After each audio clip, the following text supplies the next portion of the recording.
very much. Wow, we ought to just cut it loose right now. Yeah. One second, Ian, we gotta quit. No, the opening on this show is different because I wanted to do a bad story, bad joke.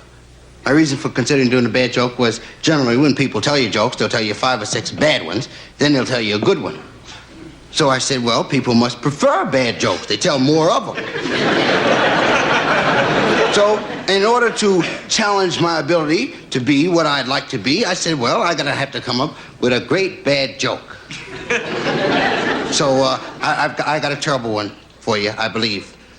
And it's harder to tell a terrible joke than it is a good one because people expect you to be bad anyway. And you know how hard it is to come up to people's expectations. But I'll try. The scene is ancient Rome. There's a Roman. His name was Herman. They called him Roman Herman.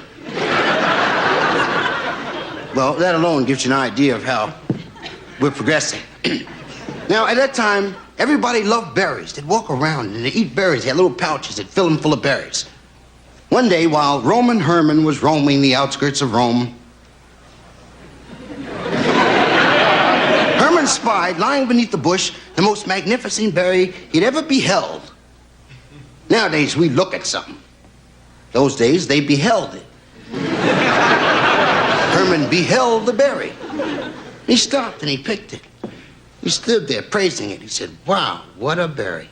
Look at the shape of that berry. The twig, color of it. He said, wow. 3 hours Herman stood praising the berry. He decided to sneak this berry back into Rome because he knew it was valuable. He waited until about 4 that morning. That's a good time to sneak 4 in the morning. No, really, because generally if you run into someone, they're sneaking too. Excuse me for putting a good line in there. Herman goes straight to his best friend's house. He awakens his friend. When his friend opened the door, Herman shoved the berry in his friend's face. Friend said, wow, Herman, what a berry. That's a fan. He said, Herman, you make a lot of money with that berry. People will give you $1 each to look at that berry and praise it. The fame of Herman's berry spread across Rome. Pretty soon, everyone in Rome saying, have you seen Herman's berry? Wow, what a berry that Herman got. One day, the 3 wise men show up.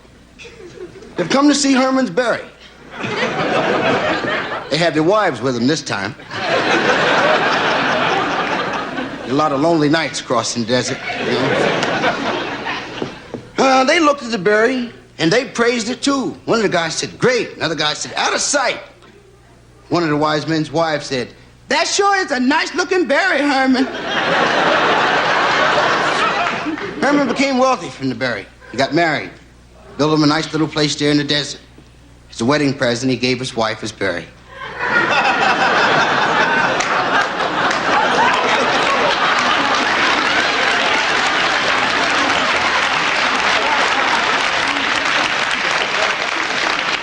But that's a different story. Let's hear it out.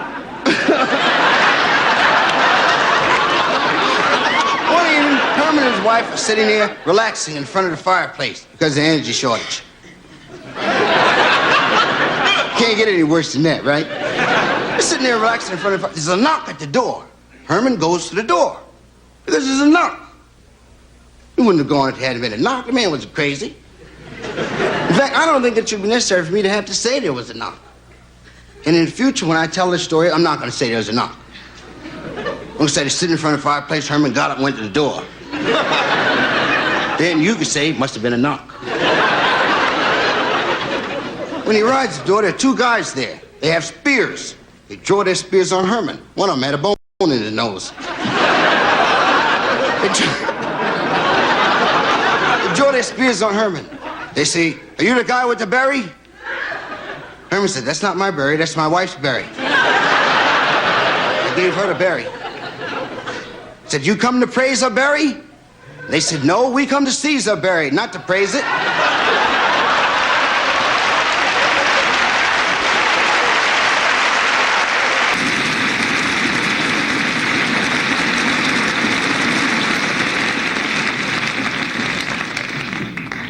I'm going to save some of that for the slow nights in the nightclubs.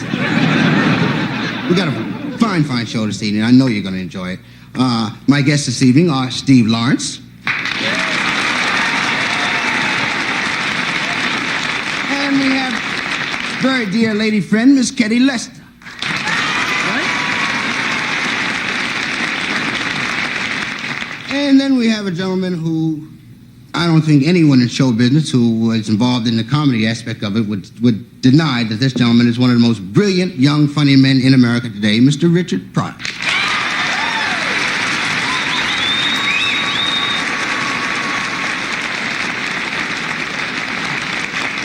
And from here on, I promise you, I'm going to take my best shot.